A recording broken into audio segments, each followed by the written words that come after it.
안녕하십니까, 여러분. 존재와 시간을 낭독하는 시간입니다.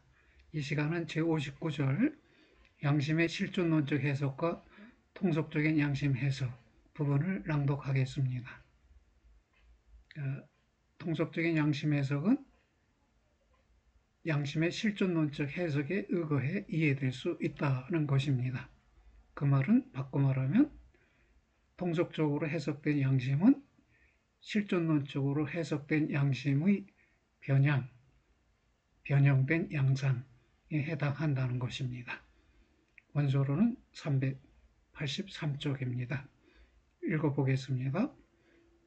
양심은 세계 내 존재의 섬뜩함에서부터의 염려의 부름인데, 이 부름은 현 존재를 가장 고유한 책임있게 존재할 수 있음 또는 책임있게 존재함이라는 가능성애로 호출한다. 자기애로 불러냄에 상응하는 이해로 증명된 것은 양심을 갖기 원함이었다. 두 규정, 곧 양심은 염려의 부름이라는 규정과 부름의 이해는 양심을 갖기 원함이라는 규정, 이것은 지체 없이 통속적인 양심 해석과의 조화 속으로 데려와질 수 없다. 두 규정은 통속적인 양심 해석과 심지어 모순되는 듯이 보인다.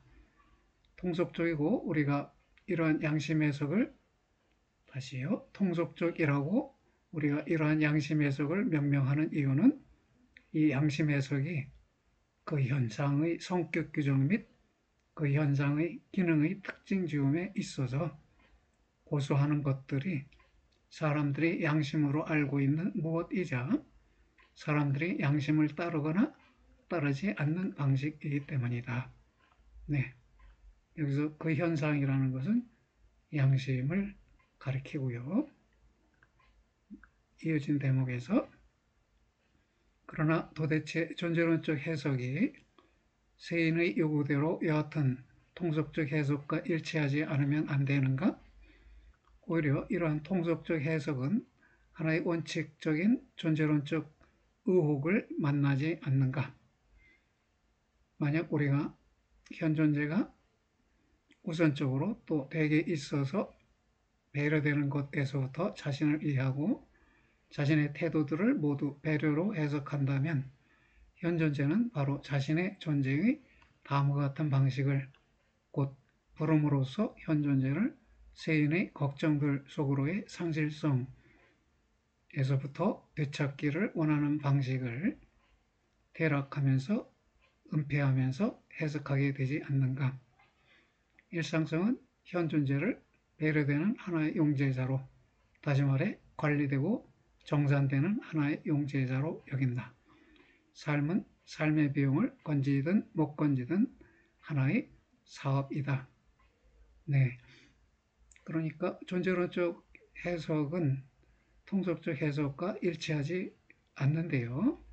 왜냐하면 통속적 해석은 일상성에 의거한 현존재 해석이고, 이 경우에 현존재는 하나의 용제자로 간주되고 관리되고 정산되는 존재자로 간주되기 때문에 양심의 해석에서도 이 관리와 정산이라는 측면에서 해석된다는 것입니다.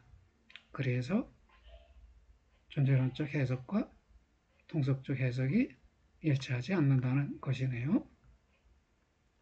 그리고 그렇게 어쨌든 현 존재의 통속적인 존재 유형 자체와 관련해서는 그것, 즉 통속적인 존재 유형에서부터 기원하는 양심 해석 및 이러한 해석으로 방향을 잡은 양심 이론들이 그것, 즉 통속적인 존재 유형의 해석을 위해 적절한 존재론적 지평을 획득하였다는 보증이 성립하지 않는다. 해석의 지평은 염려인데 통속적인 양심 해석은 현 존재를 염려로서 파악하고 있지 않다는 것이에요. 현 존재를 배려의 차원에서만 관리되고 정산되어야 할 존재자로서 보고 있다는 것입니다. 그럼에도 불구하고 역시 통속적인 양심 경험도 그 현상, 즉 양심을 어떻게든 존재론에 앞서 만나지 않으면 안 된다. 이 점에서부터 이중적인 것이 따라 나온다. 첫째, 일상적인 양심 해석은 한편으로 양심에 대한 하나의 존재론적 분석의 객관성을 위한 최종적 기준으로 간주될 수가 없다. 둘째로, 양심의 하나의 존재론적 분석은 다른 한편으로 일상적인 양심 이해력을 문제 삼지 않을, 또 이러한 양심 이해력에 근거를 둔 인간학적, 심리학적, 신학적 양심 이론들을 무시할 정당성을 갖고 있지 않다. 네, 그러니까요. 양심 해석에 있어서 일상적인 양심 해석이 최종 기준이 될 수 없다는 것이고요. 그러나 거꾸로 양심의 존재론적 해석은 일상적인 양심 이해력을 무시하지 않고 오히려 이해 가능하게 만들어야 한다는 것입니다. 네. 만약 실존론적 분석이 양심 현상을 이것의 염려 속에서의 존재론적 뿌리 내림에 있어서 노출했다면 바로 이러한 실존론적 분석에서부터 통속적인 해석들이 이해되지 않으면 안 되는데, 특히 어디에서 통속적 해석들이 그 현상을 놓치고 있으며 왜 그것들이 그 현상을 은폐하는가라는 점에 있어서 그렇다. 네, 여기서 두 가지 물음이 제기됐는데요. 어디에서부터 놓치느냐 하면 물음의 구조의 이해에서부터 양심을 놓치고 있다는 것입니다. 그리고 왜 양심을 은폐하느냐 했더니 일상성 때문에 은폐한다는 것이네요. 일상성 속에서는 양심의 소리가 흘려 듣게 되지요. 그래서 양심의 현상이 은폐됩니다. 네. 그럼에도 양심의 분석이 이 논문, 곧 이 책의 문제 맥락 속에서는 단지 존재론적 기초물음의 기여함 속에만 서 있기 때문에 실존론적 양심 해석과 통속적인 양심 해석 사이의 연관에 대한 성격 규정은 본질적인 문제들에 대한 지적으로 만족하지 않으면 안 된다. 예, 그렇다면 일상적인 양심 해석을 이해 가능하게 함에 있어서도 몇 가지 본질적인 문제들만 언급되리라는 것입니다. 예, 통속적인 양심 해석이 앞에서 제시된 양심의 해석에 맞서 곧 양심을 책임있게 존재함애로의 염려의 호출로 해석한 것에 맞서 이의로 제기할 수도 있을 것은 사정적인 것이다. 예, 첫째, 양심은 본질적으로 비판적인 기능을 갖고 있다. 둘째, 양심은 각기 하나의 특정한 수행된 혹은 의욕된 행위에 상대적으로 말한다. 셋째, 양심의 소리는 경험적으로 결코 현존재의 존재와 그렇게 뿌리 깊게 관계되어 있지 않다. 넷째, 우리의 양심의 해석은 현상의 근본 형식들, 곧 사악한, 가책하는 양심과 좋은, 떳떳한 양심, 질책하는 양심과 경고하는 양심을 계산에 넣지 않는다. 네, 그러니까요.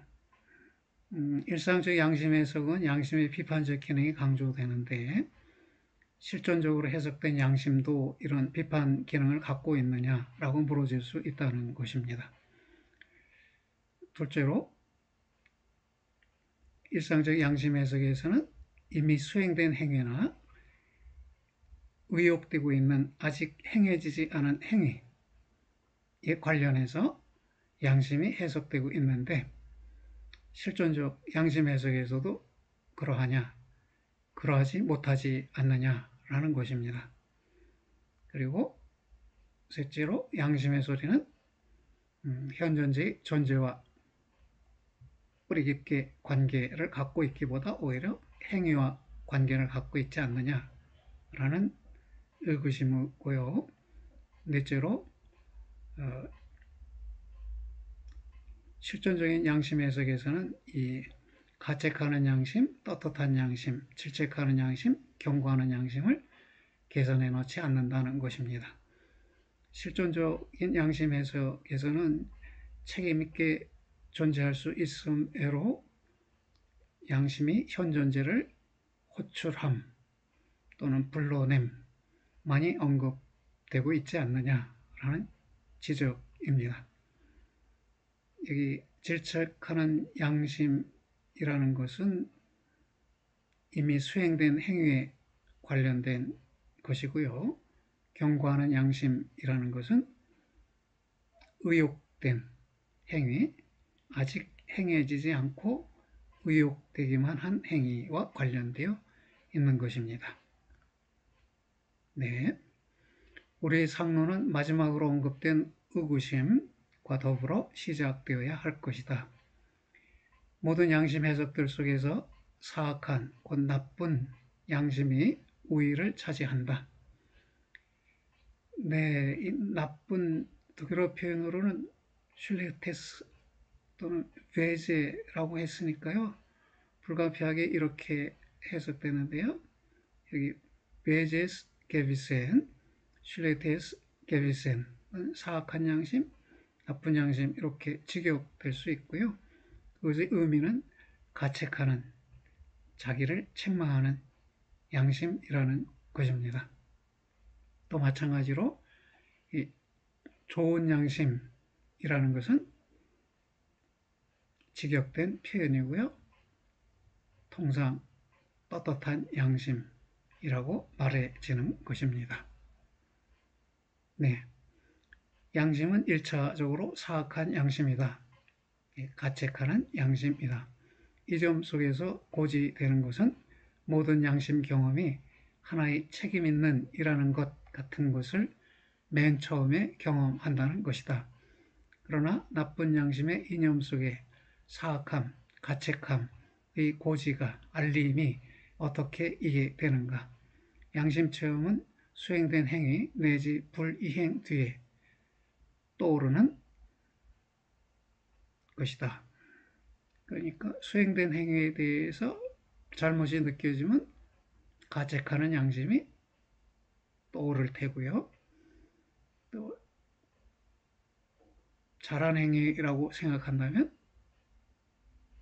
떳떳한 양심, 좋은 양심이 떠오르겠네요. 불이행은 행해지지 않은 것이니까 행해지지 않은 것에 대해서 의욕을 하는데 그 의욕이 잘못된 의욕이라면 가책하는, 경고하는 양심이 출현할 테고요. 잘못된 의욕이 아닐 경우에는 좋은 양심이, 떳떳한 양심이 떠오르겠네요. 양심의 소리는 위반함을 뒤따르면서 벌어진 사건으로 뒤로 지시하는데 그러한 사건을 통해 현존재는 자신에게 책임을 지운 것이다. 이 가책하는 양심의 경우에 그렇죠. 이미 벌어진 사건을 생각하도록 현존재를 뒤로 지시하는 것이네요. 그러면서 현존재 자신에게 책임을 지우면서 가책받도록 하는 것이네요. 만약 양심이 하나의 책임있게 존재함을 고지한다면, 알린다면 이 점은 무엇에로의 호출함으로 수행되지 않고 야기된 책임으로 기억하면서 현존재를 지시함으로 수행된다.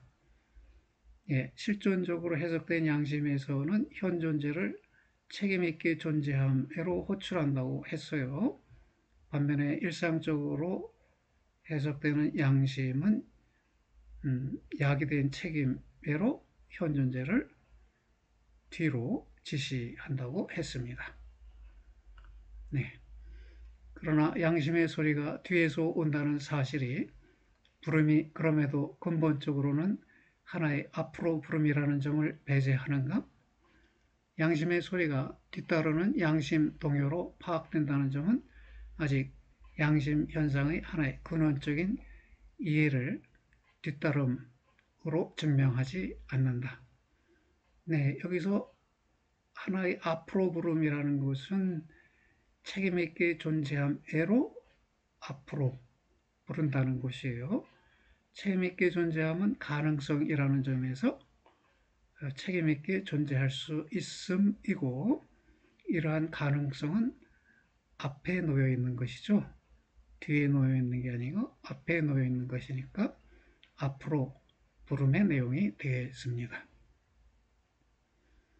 만약 현사실적인 잘못이 단지 양심의 현사실적 부름을 위한 동인, 동기나 원인일 뿐이라고 한다면, 그러면 어찌 해석해야 하느냐 하는 것입니다. 짐작컨대 그러면 잘못은 양심의 현사실적 부름을 알아차리는 기회를 줄 뿐이겠네요. 네. 만약 사악한 양심에 대한 앞에서 뒤따름으로 특징 지은 해석이 도중에 서서 머무르고 있으리라고 한다면, 즉 완전한 해석이 아니라 중간에 멈춰 서 있는 해석이라고 한다면 어찌 되느냐? 예, 그럴 경우 그런 해석은 양심의 앞으로 부름에 대한 해석에는 아직 도달하지 못한 것이네요.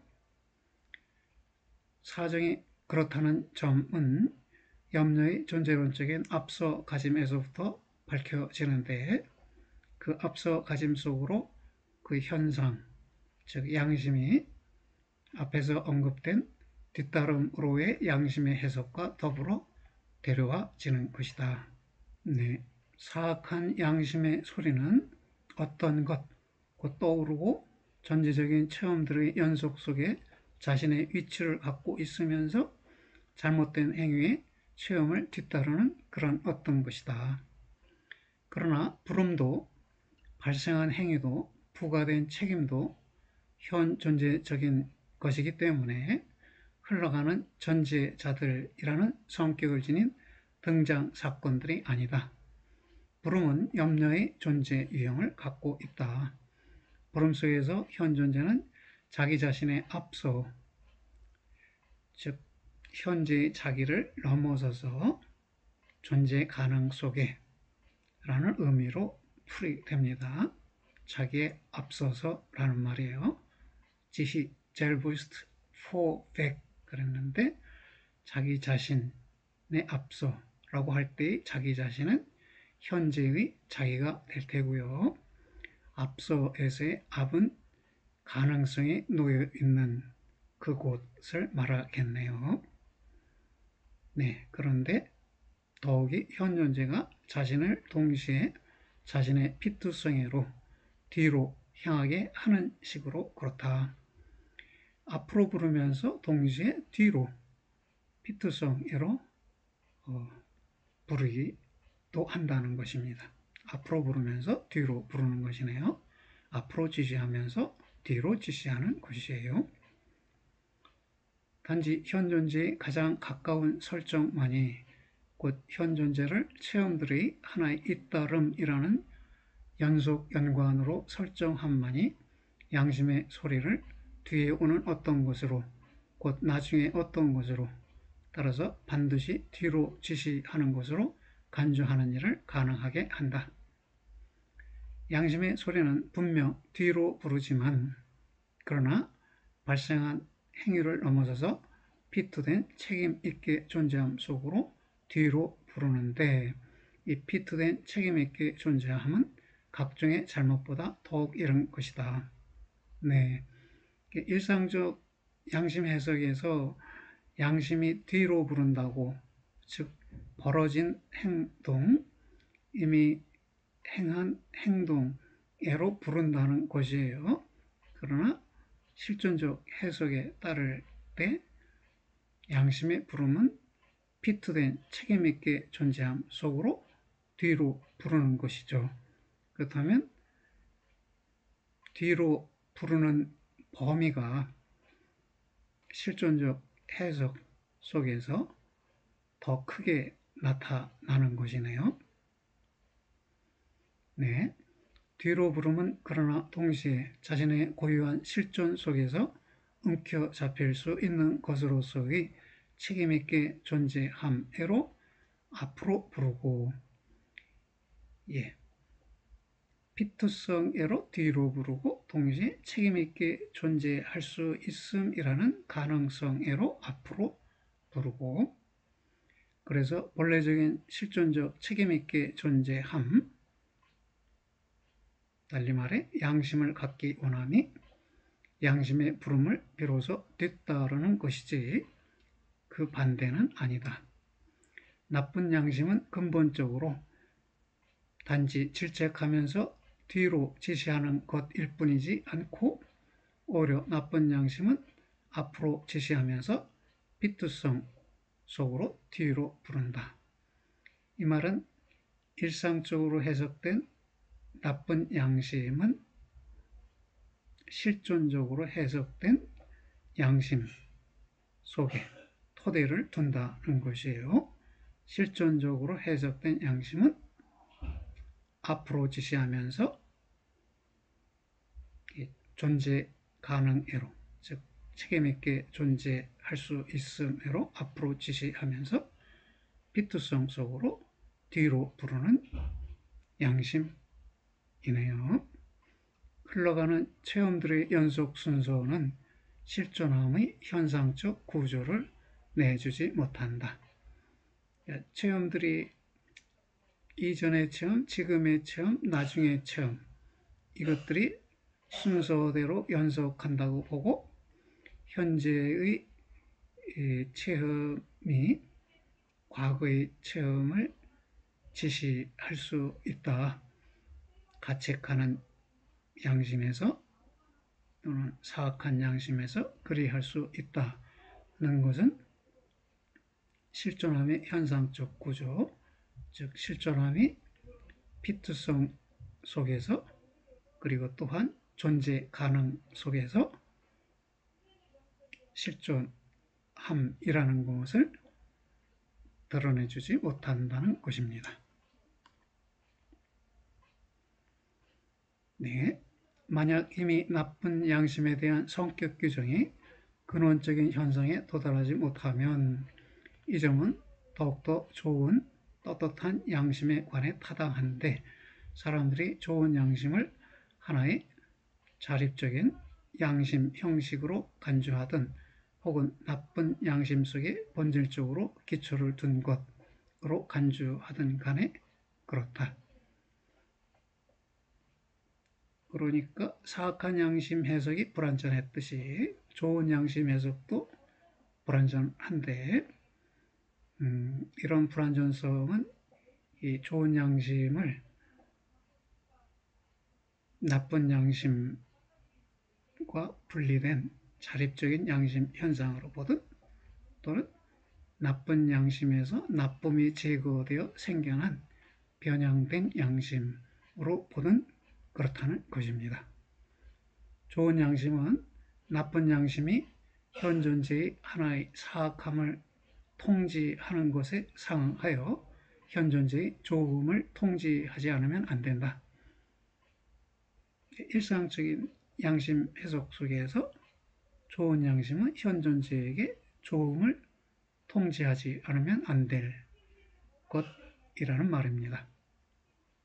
사람들이 쉽게 알아보는 것은 이로써 양심이 이전에는 신적인 힘의 유출이었다가 이제는 자기를 좋은 사람으로 정당화하는 위선의 노예가 된다는 점이다.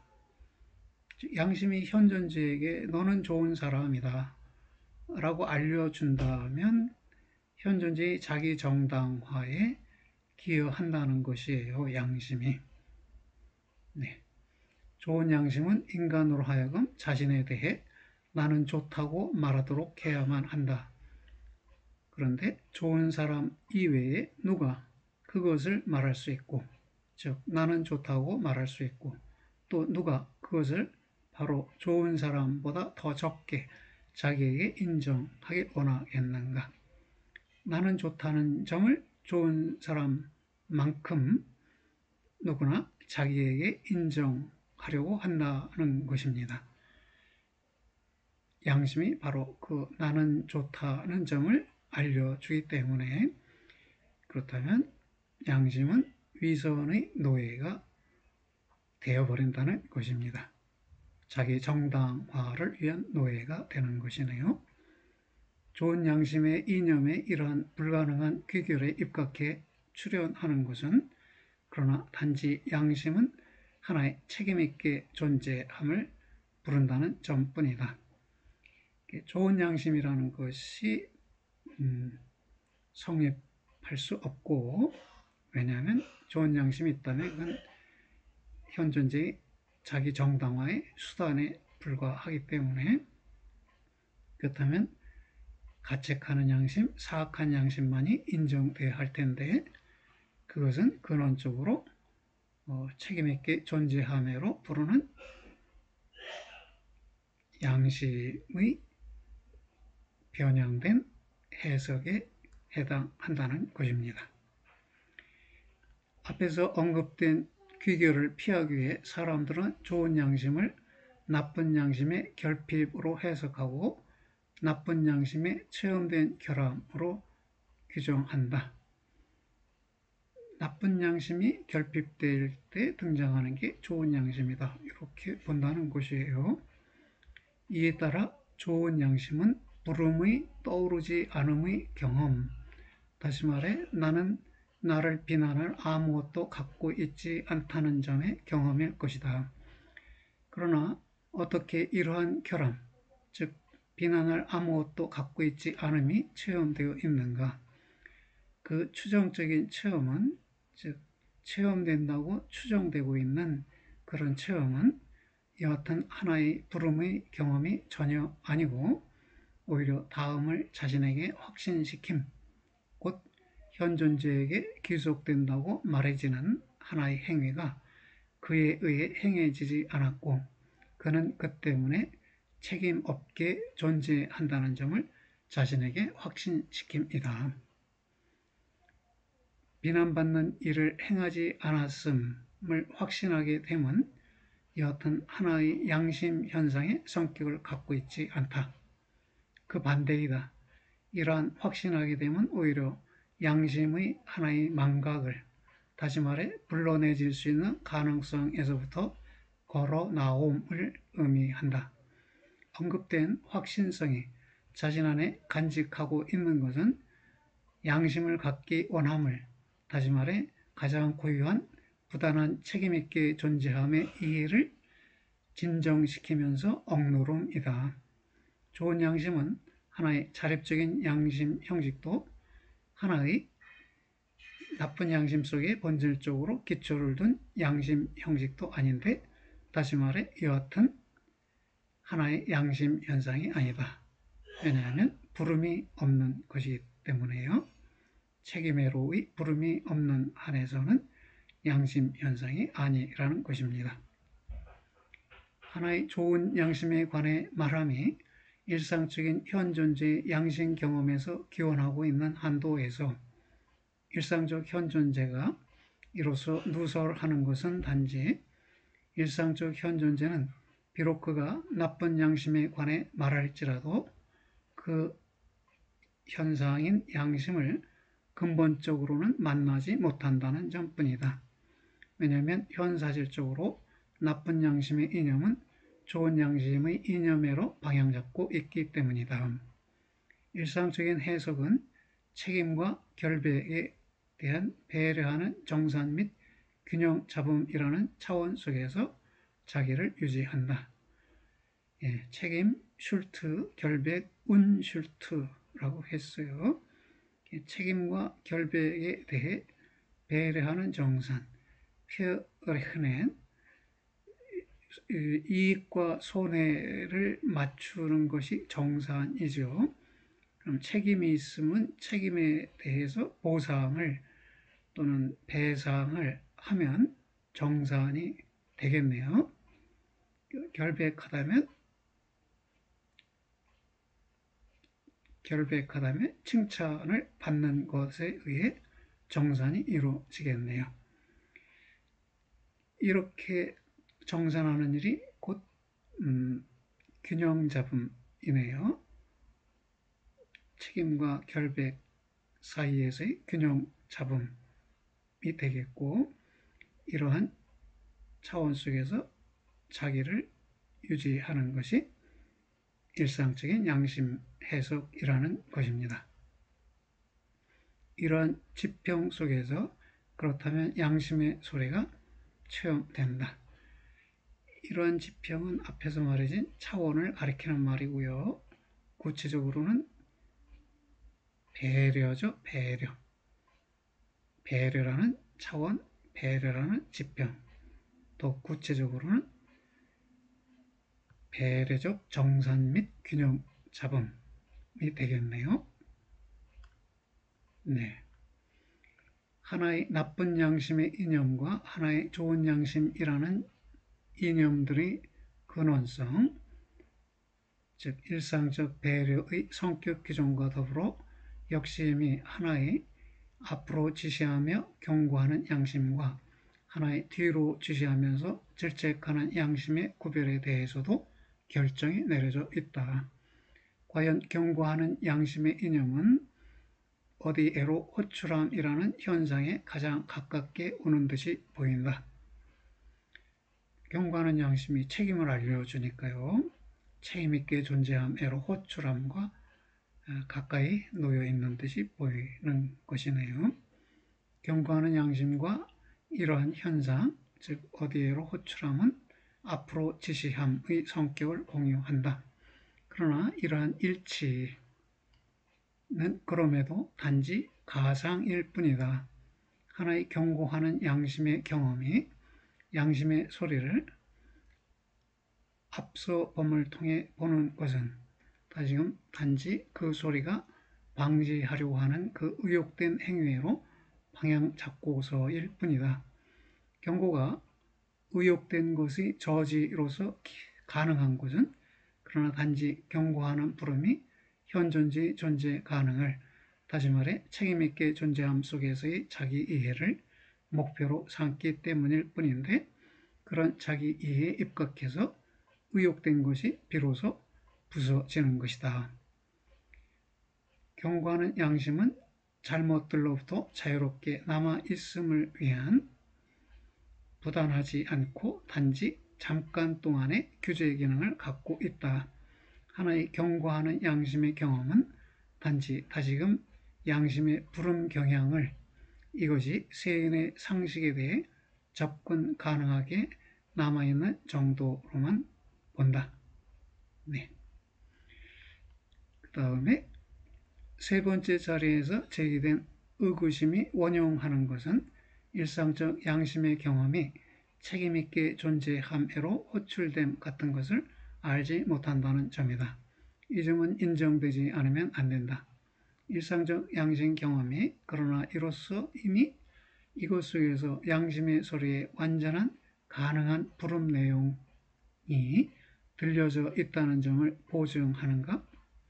혹은 그로부터 따라 나오는 점이 통속적인 양심 경험에 근거를 둔 양심 이론들이 그 현상, 즉 양심의 분석을 위해 적절한 존재론적 지평, 곧 염려를 확인하였다는 점인가? 오히려 현존지의 하나의 본질적인 존재 유형, 곧 태락이 가리키는 점은 이러한 존재자가 우선적으로 또 대개에 있어서 존재자적으로 배려의 지평 속에서부터 자신을 이해하고, 그러나 존재론적으로는 자기와 양심의 존재를 전제성의 의미로 규정한다는 점이 아닌가. 이러한 점에서부터 자라나는 것은 그러나 그 현상에 대한 이중적인 은폐이다.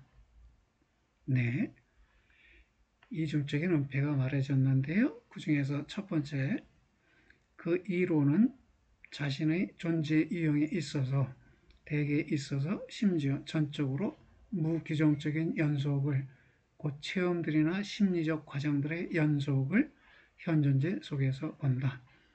현존재를 잘못 파악하고 있다는 것이네요. 양심을 체험들이나 심리적 과정들의 한 요소로 본다는 한계를 지적한 것입니다. 둘째로 경험에게 양심은 재판관이나 경고자로 만나지는데 현 존재는 계산하면서 그들과 협상한다. 네, 이 말은 양심을 일종의 배려로 보고 있음에 대한 지적입니다.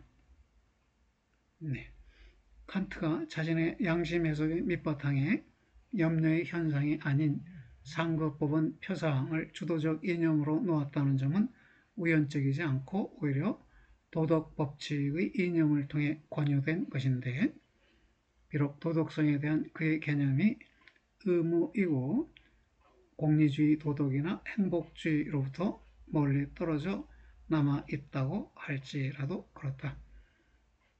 예, 칸트의 도덕성은 의무로서의 도덕성인데, 이런 의무로서의 도덕성을 염두에 두었을 때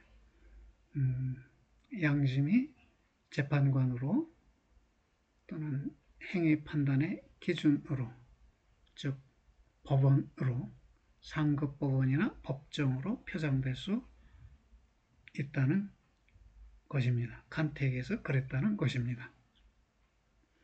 역시 쉘러의 가치 이론도 이것이 형식적으로 법칙 관련적으로 간주되어 있건 실질적으로 감성 관련적으로 간주되어 있건 간에 하나의 도덕의 형이상학을, 다시 말해 현존재 및 실존의 존재론을 밖으로 말해지지 않은 존재론적 전제로 삼고 있다. 가치이론에서 현존재는 배려되어야 할 존재자로 간주되는데, 그러한 배려는 도덕적 가치의 현실화 혹은 규범의 이행이라는 의미를 갖고 있는 것이다.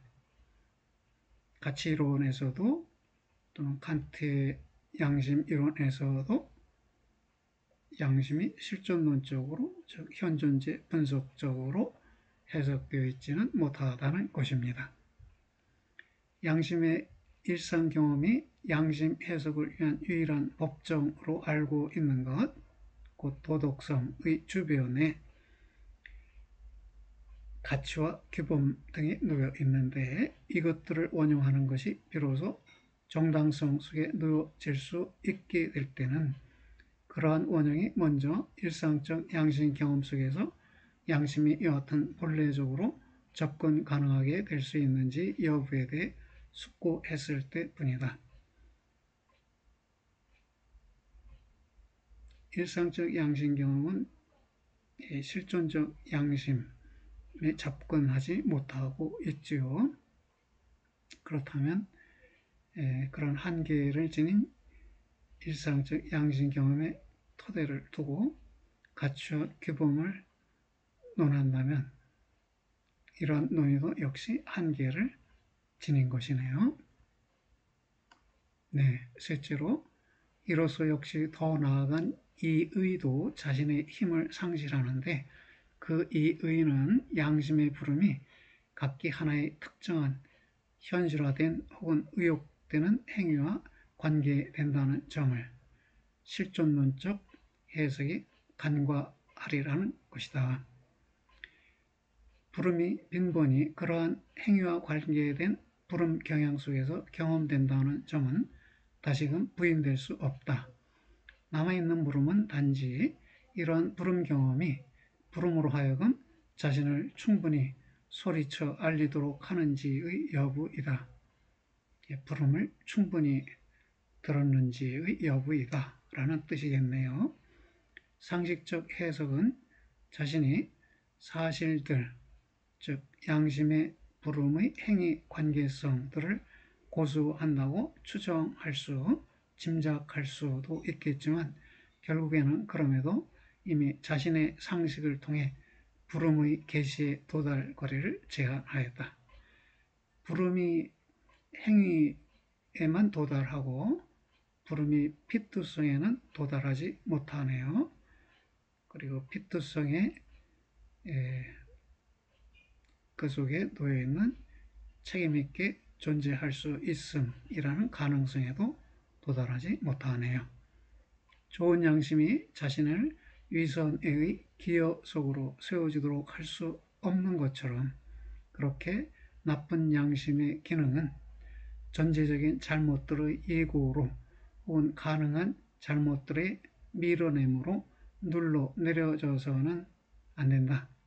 그런 경우는 마치 현 존재가 하나의 가정살림인 것 같이 될 것인데, 가정살림의 잘못들은 단지 정상적으로 균형 잡혀지는 것만을 필요로 하는 것들이고, 이로써 자기는 잘못들에 관여되지 않은 구경꾼으로서 이러한 체험 흐름들 옆에 서일 수 있는 것이다.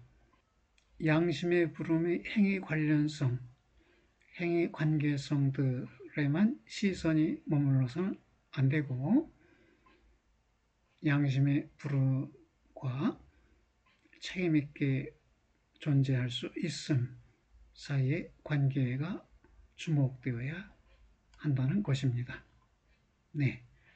넷째로, 만약 그러나 부름에 대해서는 현사실적으로 전제적인 책임과의 관계성이나 현사실적으로 의혹된 책임질 수 있는 행위와의 관계성이 일차적이지 않고, 따라서 질책하는 양심 혹은 경고하는 양심이 하나의 근원적인 부름 기능을 표현하지 못한다면, 이로써 역시 최초로 언급된 의구심에서도 곧 실존론적 해석이 양심의 본질적인 비판적 업적을 오인하리라는 의구심에서도 의구심의 지반이 상실된다.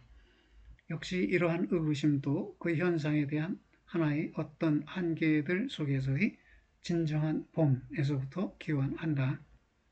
왜냐하면 적극적 업적이 아닌 비판적 업적이 강조되는 이유는 사실상 부름 내용 속에서는 양심의 소리가 적극적으로 추천하고 명령하는 아무것도 제시될 수 없기 때문이다.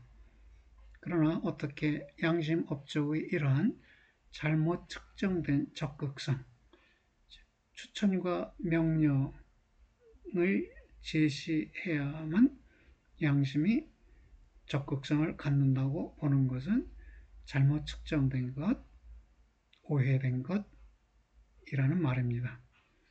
그 적극성에서부터 양심의 부정적 성격, 비판적 기능이 따라 나오는가. 불러진 내용 속의 하나의 적극적 내용은 마음대로 다룰 수 있고 계산 가능한 확실한 행위 가능성들에 대한 하나의 그때마다 사용 가능한 보고를 예상함에서부터 잘못 측정된다. 이러한 예상은 상식적 배려의 해석 지평 속에 근거를 두는데, 그 해석 지평은 현존재의 실존을 하나의 규제 가능한 사업 전개라는 이념 아래로 강제한다. 그러한 예상들은 부분적으로는 역시 하나의 단지 형식적인 가치 윤리학에 맞선 하나의 실질적인 가치 윤리학의 요구의 밑바탕에도 밖으로 말해지지 않은 채로 놓여 있는 것들인데, 그 예상들은 물론 아무런 행위 가능성들도 보고하지 않는 양심을 통해 실망하게 된다. 형식적인 가치 윤리학은 칸트 윤리학을 가리키는 것으로 보이고요. 실질적인 가치 윤리학은 쉘러의 윤리학을 가리키는데, 쉘러는 칸트의 윤리학의 한계를 지적하면서 법칙만이 아니라 감정의 토대를 둔 윤리학을 제시하려고 했습니다. 네. 그 같은 실천적인 지침들, 즉 행위 가능성들을 양심의 부름은 주지 않는데, 유일하게 그 이유는 양심의 부름이 현존재를 실존애로, 곧 가장 고유한 자기존재 가능애로 호출하기 때문일 뿐이다. 명확하게 정산할 수 있는 예상된 준칙들과 더불어서 양심이 부른다고 하면, 양심은 실존행에서 다름 아닌 스스로 행위할 가능성을 거부했을 것이다. 양심이 행위 법칙을 현존재에게 지정해 주면 현존재는 스스로 판단하여 행동하는 것이 아니라 기계적으로 행동하게 되겠네요. 즉 자유가 부정되겠네요. 양심은 분명 이러한 방식으로는 곧 적극적 준칙들의 제시로서는 적극적일 수 없기 때문에 양심은 그러나 역시 동일한 방식으로 단지 부정적으로만 기능하지도 않는다. 네, 부정적으로 기능한다. 이 표현도 부정적 준칙들의 제시로 기능한다 라는 뜻으로 이해됩니다. 부름은 배려 가능한 것으로서 적극적이거나 부정적일 수 있을 아무것도 계시하지 않는데, 왜냐하면 부름은 하나의 존재론적으로 완전히 다른 존재를 곧 실존을 의도하기 때문이다. 부름의 실존론적인 의 속에서는 이와 반대로 올바로 이해된 부름이 가장 적극적인 것을, 다시 말해 가장 고유한 가능성을 내주는데, 이러한 가능성은 현 존재가 그때마다의 현사실적인 자기존재 가능 속으로 앞으로 부르는 뒤로 부름으로써 자신에게 앞서 줄 수 있는 가능성이다. 그러니까 부름의 적극성이 이제 달리 이해되어야 한다는 것이에요. 어떤 행위의 준칙을 제시하는 것이 부름의 적극성이 아니고 현 존재를 자기 존재 가능 속으로 부르는 것, 그것이 부름의 적극성으로 이해되어야 한다는 것입니다. 부름을 본래적으로 들음이 의미하는 것은 자신을 현사실적인 행위 속으로 데려옵니다. 부름 속에서 불려지는 내용의 완전히 충분한 해석을 우리가 획득하는 것은 그러나 비로소 본래적으로 들으면서 불러냄을 이해함 그 자체 속에 놓여있는 실존론적 구조가 명확히 제시되는 것을 통해서이다. 이 자기 존재의 이해, 책임있게 존재함의 이해, 양심을 갖기 원함 속에 놓여있는 실존론적 구조를 하게 될 것은 결의성이라고 지칭하게 됩니다. 다음 장에서 다뤄지겠네요. 먼저 중요했던 것은 어떻게 통속적인 양심 해석에게 다만 친숙해 있는 현상들, 즉 질책, 경고, 비판이 이것들이 존재론적으로 적절하게 이해되었을 때 양심의 부름의 근원적 의애로 곧 책임있게 존재함애로 뒤로 지시하는가를 나타내는 것이었다. 그 다음에 중요했던 것은 통속적인 해석이 현 존재의 퇴락하는 자기 해석의 제한성, 즉 배려의 지평에 의거한 해석이 지닌 제한성에서 기원하고 또 퇴락이 염려 자체에 속하기 때문에 역시 그 통속적 해석이 모든 자명성에도 불구하고 결코 우연적이지 않다는 점도 나타내는 것이었다. 통속적인 해석 속의 양심은 실존적인 해석 속의 양심의 변형된 모습이므로 우연적인 것은 아니라는 것입니다. 즉 근원을 갖고 있는 것, 근원으로부터 파생된 것이기 때문에 우연적인 것은 아니다라는 것입니다. 통속적인 양심 해석에 대한 존재론적 비판은 다음과 같은 오해 아래 놓여 있을 수도 있을 것인데, 곧 일상적 양심 경험이 실존론적 비근원성의 증명과 더불어 일상적 양심 경험 속에서 자기를 유지하는 현 존재의 실존적 도덕적 특질에 대해 어떤 것이 부정적으로 판단되도록 원해졌으리라는 오해이다. 그러나 실존이 하나의 존재론적으로 불충분한 양심 이해력을 통해 반드시 또 직접적으로 침해되지 않는 것처럼 그렇게 양심의 실존론적으로 적절한 해석을 통해 부름의 실존적 이해가 보증되어 있지 않다. 진지함이 통속적인 양심 경험 속에서 가능한 것과 마찬가지로 진지하지 않음이 하나의 더욱 근원적인 양심 이해력 속에서 가능하다. 그럼에도 불구하고 실존론적으로 더욱 근원적인 양심의 해석은 역시 더욱 근원적인 양심의 실존적 이해의 가능성들도 게시하는데, 존재론적인 개념화가 자신을 존재자적인 경험에서부터 단절되게 하지 않는 동안에는 그러하다. 네, 그러니까 일상적으로 해석되는 양심을 갖고 있는 사람의 도덕성이 이 실존론적 양심 해석에 의해 평가절하되지 않는다는 것입니다. 그럼에도 불구하고 실존론적 양심 해석이 일상적인 양심 경험을 더욱 근원적이게끔 만들어줄 수 있다는 것입니다. 네, 이렇게 해서